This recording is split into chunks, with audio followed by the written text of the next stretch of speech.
Nang walang pagtatago, diretsang tinanong ng matandang dragon, paano kung nasaktan niya, paano kung hindi niya nasaktan? Sumagot ang Heavenly Demon Lord. Gayunpaman, magalang pa rin ang matandang dragon. Maaari bang bigyan ng mukha ang matandang dragon na ito ng Heavenly Demon Lord? Ngunit hindi ganoon si Shyamalan. Kaagad siyang sumagot, paano kung hindi ko ibigay? Kung ang Heavenly Demon Lord ay may sarili niyang mindset, kung gayon ang kapalaran ng maliit na kaibigan na iyon ay dapat na ganoon. Gayunpaman, kung gusto ng Heavenly Demon Lord na harapin siya, natatakot ako na hindi ito magiging madali. Ngumiti ang matandang dragon na tiwala sa kanyang kaibigan na si Jiang Shao. Siyempre, ikinagalit iyon ni Xiaolan, na nagdilim ang mukha at mahigpit na nagsabing, binabantaan mo ba ako? Ayaw kong protektahan ang maliit na kaibigan. Ngunit ang maliit na kaibigan ko na iyon ay pambihira. Kung sasaktan siya ng Heavenly Demon Lord, natatakot ako na makakaharap ka ng maraming karma. Dahan-daang lumayo ang matandang dragon, iniwan si Xiaolan. Siya ay may malaking potensyal, isang potensyal na napakalaki na magbabago ang mundo. Maaaring hindi ito malinaw ngayon, ngunit sa hinaharap, malaki ang posibilidad na maging isang maimpluwensyang tao siya sa mundo. Iyon ang pagtatasa ng matandang dragon matapos ang maikling pakikipag-ugnayan sa kanya. Isang nakatagong kahulugan sa kanyang mga salita. Nitong mga nakaraang taon, ang matandang dragon ay naging abala rin sa pag-aaral ng paghula. Siguro ito ay isang side effect matapos makipag-ugnayan kay Jiang Shao. Ang mga salitang ito ay naging hindi maipaliwanag. Iba ang iniisip niya at iba ang sinasabi. Ito ay mabuti. Ang isang pambihirang tao ay karapat-dapat na maging bayaw ko. Ngunit si Tu Shalan ay lubhang mayabang, na nag-asyumpa na siya ang kanyang asawa at ang matandang dragon ang kanyang bayaw. Siyempre, ang kanyang malabong salita sa huli ay matagumpay na nagpatulala sa matandang dragon. Tinatanong ni Tu Shalan sa medyo nakakatakot na tono, nakikita ang ekspresyon ng Dragon King na hindi mailarawan ng isang salita. Pamilyar ka sa maliit na paghula ng mga mortal. Alam mo ba ang pinagmulan nito? Hindi sumagot ang Dragon King, ngunit masiglang umiling, paulit-ulit na tumatangging sumagot. Hindi masabi, hindi masabi. Lubhang hindi nasisiyahan si Tu Shalan sa sagot na iyon, mahigpit siyang nagsabi. Ngunit bago ang kanyang banta, kalmadong sumagot ang Dragon King, ang paghula ng matandang dragon na ito ay hindi pino, at hindi ko makalkala ang pinagmulan. Tanging sa nakalipas na 5 taon ay walang taong nagngangalang Jiang Shao. Ang taong sumusunod kay Tu Shaolan ay bamulong sa kanyang tainga matapos marinig ang sinabi ng Dragon King. Hindi kaya ang pangalang Jiang Xian ay isang immortal na ipinadala mula sa langit? Sa sandaling ito, nagpatuloy ang Dragon King, marahil siya ay nasa labas ng 3 kaharian, hindi nasa loob ng 5 elemento, na tunay na isang dakilang eksperto. Ngunit hindi pinaniwalaan ni Tu Shan ang mga salitang iyon. Sumagot siya, saan sa mundong ito may mga immortal? Pagkatapos ay inisip niya, orihinal, hindi ko pinansin ang maliit na tao na ito. Hindi inaasahan, ngayon ay labis na pinupuri siya ni Xian Sheng. Habang nagaganap ang pag-uusap ni Tu Shaolan at ng Dragon King, ilang karwahe ang dahan-daang papalapit sa gate ng lungsod. Sa loob ng isa sa mga karwahe na iyon, nakaupo si Jiang Zhao na nagbabasa ng libro ng maluwag. Nang bigla siyang bumahin, inisip niya, sino ang nagmumura sa akin sa likod ko? Pagkatapos ay nag-inat siya at humikab ng malakas na nagsasabing, kalimutan na. Bukas ang bibig ko, at di mabilang na tao ang nagmumura sa akin sa likod ko. Pagkatapos lang humikab, tumigil ang karwahe at may boses na narinig mula sa labas. Ito ang kotsero, sinabi niya, Ginoo Jiang, doon ang Hanyang City. Itinaas ni Jiang Shao ang kurtina at sinabing, maaaring sabihin na nakarating na tayo.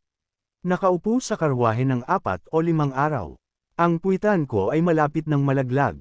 Itinaas ang kurtina at tiningnan ang tanawin sa labas, lubhang kakaiba ang nakita ni Jiang Shao. Kakaiba, sa tanghali, sa pangunahing daan ng isang bansa, paano naman walang kahit isang karwahe? Sa logika, sa paanan ng emperador ang pinakamaunlad na lugar, kaya dapat ay maraming karwahe ang dumarating at umaalis. Hindi ito tama. Napagtanto na hindi karaniwan ang sitwasyon, agad na ginamit ni Jiang Shao ang kanyang kapangyarihan. Bukas ang langit, Gusto kong makita kung anong klaseng swerte ang kapital ng Qin Kingdom na ito. Pagkatapos, labis na ikinagulat siya ng eksena sa kanyang harapan. Ito talaga, ang imahe na naipakita sa kanyang mga mata ay isang nakakatakot na kulay dugo. Ito ay ang imahe ng isang malaking dragon na kulay dugo, na may mabagsik at nakakatakot na tingin. Ang higanteng dragon na iyon na may matinding aura ay bumalot sa buong malaking lungsod. Habang si Jiang Zhao ay matamang nakatingin dito, ang mga mata nito ay tila nakatingin din sa kanya. Nagtaka si Jiang Zhao sa kanyang puso, nakatingin ba ito sa akin? Imposible. Kahit na mahina ang Qin Kingdom, walang kakulangan ng mas makapangyarihang cultivador kaysa sa akin sa bansa. Sa pag-iisip nito, ipinikit ni Jiang Zhao ang kanyang mga mata. Mali ang aking mga pakiramdam. Hindi nga ako mamamayan ng Qin. Paano ako mapapansin ng pambansang kapalaran? Ipinikit ni Jiang Zhao ang kanyang mata ng langit at mahinang nagbuntong hininga. Lihim siyang nag-isip, kung gayon, dapat ba akong pumasok sa Hanyang City na ito o hindi? Ang pambansang kapalaran ng Qin Kingdom ay labis ng hamina, at natatakot ako na malapit na itong bumagsak. Narinig ko na may isang demonyo na sumisira sa bansa sa palasyo. Kung papasok ako sa Hanyang City at mananatili kasama ang binata bilang isang panauhin, natatakot ako na madadami ako sa usaping ito. Kung magtatago ako, paano naman ang pagsubok sa langit? Wala akong makitang taong may swerte na makakatulong sa akin sa panahong ito. Matapos mag-isip ng matagal, sa wakas ay nagpasya si Jiang Zhao. Hindi masama, sige, pumasok na tayo sa lungsod. Hindi laging malas ang tao. Baka kung malas ang binata, makakatakas ako ng maaga. Habang iniisip ang binata, lumitaw ang binata. Isang malakas na boses ang umabot sa tainga ni Jiang Zhao. Bumalik na ang binata sa lungsod. Pinaghirapan ng binata, si Qin Zhao, na nakasakay sa kabayo, ay dahan-dahang pumasok sa gate ng lungsod. Nakita ang eksenang iyon, naguluhan si Jiang Zhao. Sinasabi ko pa lang na gusto ng binata na pumasok sa lungsod, kaya bakit hindi siya umupo sa karwahe kundi lumipat sa pagsakay sa kabayo? Gusto niya talagang magpakitang gilas. Pagkatapos ay muling nag-isip si Jiang Zhao at talagang sumang-ayon sa paraan ng paggawa ng mga bagay ni Qin Zhao. Binata Qin Zhao ay tunay na isang bihirang tao na gumagawa ng mabuti. Sa pagkakataong ito sa daan patungo sa disaster relief, ginawa rin ng binatang ito ang kanyang makakaya at isang taong gumagawa ng mabuting gawa. Pagkatapos nito, nagtungo sina Jiang Zhao at Qin Zhao sa tirahan ng binata. Sa loob, maayos ang lahat ng bagay. Pagpasok, patuloy na nililinggan ni Jiang Zhao ang paligid. Nitong mga nakaraang taon, nakapunta na ako sa maraming lugar na halos hindi nakikita ng ordinaryong tao, ngunit ito ang unang pagkakataon na nakapasok ako sa tirahan ng isang prinsesa sa mundo ng mortal. Si Qin siya ay napakainit sa pagtanggap ng mga bisita.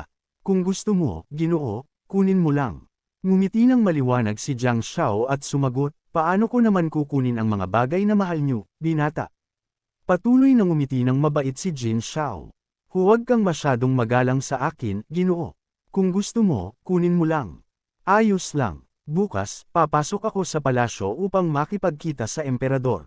Sa pagkakataong ito, ang pagpapatatag ng baha ay salamat sa inyo, Ginoo. Pagkatapos ay nagpakita ng seryosong ekspresyon si Qin Zhao. Iminungkahi niya, malaki ang naiambag niyo, Ginoo. Bukas, pagpasok niyo sa palasyo, hihingi ako ng opisyal na posisyon para sa inyo. Ngunit ayaw ni Jiang Zhao yun. Winagewi niya ang kanyang kamay at sinabing, hindi, 1,000 beses na hindi. Sanay na ako sa paglilibang. Sino ang nakakaalam, isang araw baka gusto kong maglakbay sa mga bundok at ilog. Ang pagpasok sa korte upang maging opisyal ay imposible. Kasabay nito, inisip ni Jiang Zhao, nagbibiro ka ba? Malapit nang matapos ang pambansang kapalaran ng Qin Kingdom. Ang pagpasok sa korte upang maging opisyal ay magiging kahangalan. Bukod pa rito, ang korte ay isang lugar kung saan naglalaban ang mga opisyal. Napakadelikado. Gusto ko pang mabuhay ng kaunti. Nang makita ang pagtanggi ni Jiang Zhao ng buong desisyon, hindi siya pinilit ni Qin Zhao. Sinabi niya, dahil sa sinabi niyo, Ginoo, hindi ko na ipipilit. Ngunit ang kanyang mukha ay bumalik sa pagiging seryoso. Bukas, Pagpasok ko sa palasyo, gusto kong magtanong. Sa korte, buksan ang puso ng lahat ng sibil at militar na opisyal at tingnan kung ilan ang malinis at ilan ang hindi malinis. Ngumiti si Jiang Shao at biro, kayo ay isang mabuting master, mabuti o masama. Ang puso ay pula, na nagpagalit kay Qin Shi. Kayo, seryosong sinabi ni Qin Shao, anuman ang mangyari, kung hindi dahil sa iyo sa pagkakataong ito, mahihirapan ang ating Qin bansa na malampasan ang 5 taong ito. Dahil dito, ang korupsyon sa pagkakataong ito ay nagpakita sa akin ng malinaw at seryosong iimbestigahan. Hahanapin ko ang Grand Tutor para tulungan ako sa bagay na ito. Habang nagsasalita si Qin Shi, hindi pinapansin ni Jiang Shao ang kanyang sinasabi at nag-concentrate sa sarili niyang iniisip. Pagkatapos kong malampasan ang pagsubok sa langit, kailangan kong mas mabilis na umalis. Habang nag-iisip, tinanong niya ang kanyang opinyon, ano sa tingin mo? At nagulat siya at agad na sumagot, tama si Master Qin Shao. Sa pagtingin sa ugali ni Jiang Shao sa tabi ni Qin Shi, makikita na hindi gusto ni Jiang Shao ang mga usapin sa korte. Pinilit ko si Mr. Zhao. Maghahanda ako ng reception party. Mamaya sa araw at umaasa na darating si Mr. Zhao. Ngumiti si Jiang Shao nang nahihiya at pinagsama ang kanyang mga kamay bilang paggalang at pasasalamat kay Qin Shao. Pagkaalis ni Jiang Shao sa silid ni Qin Shao, pumasok si Taze Choi. Pagkapasok, pinagsama ni Taze Choi ang kanyang mga kamay at nagtanong, nakilala ko si Master Qin Shao. Maaari ko bang itanong kung ano ang sagot ni Mr. Jiang Shao? Umiinom si Qin Shi at sumagot, tila walang intensyon si Shao na magtrabaho sa korte. At sumunod si Taze Choi, Master Qin Shao, si Shao ay isang pambihirang individual. Hindi lang niya ipinapakita ang kanyang mga kakayahan, at hindi ko maintindihan kung sino talaga siya. Umaasa na mag-ingat si Qin Shi. Sumilip si Qin Shi sa labas at nagsabing, naiintindihan ko. Sa wakas, gabi na at namumulaklak ang mga bulaklak sa paligid ng hardin at nagpapaganda sa gabi. Ang dinner party na binanggit ni Qin Shi kanina ay naisaayos na. Nakatayo si Qin Shao sa pangunahing posisyon at nagsalita, lahat magsaya tayo. Salamat sa inyong tulong. Hindi umuupo sa harap ng mga taong malayo. Nagsimulang humatol si Jiang Shao. Paano? Maraming tao dito. May 3,500 katao. Ibig sabihin ba, lahat sila ay tauhan ni Master Shao? Hinawakan ni Jiang Shao ang kanyang baba, iniisip na hindi ito libreng kanin, ngunit tiyak na hindi maiiwasan ni Jiang Shao ang pakikisalamuha. Itinaas niya ang isang kopa ng alak ng magalang. Ang mundong ito ay may mga talento, at ang mga taong nakaharap sa kanya ay sumagot. May 3,000 panauhin si Master Shao.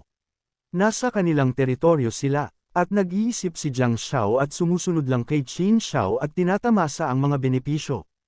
Habang tinatamasa ang kanyang alak, lihim na natutuwa si Jiang Shao. Maraming tao ay mabuti dahil kung gayon ay aasa ako kay Qin Shao at malalampasan ko ang langit. Ngunit kailangan kong tapusin ang pang-araw-araw na gawain.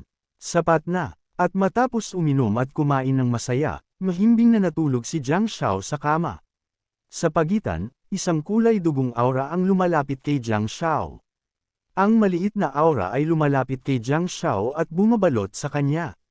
Sa sandaling iyon, narinig ni Jiang Shao ang isang tawag, maliit na immortal. Sinimulan niyang dahan-daw ang imulat ang kanyang mga mata, ngunit sa kasalukuyan, wala na siya sa kama.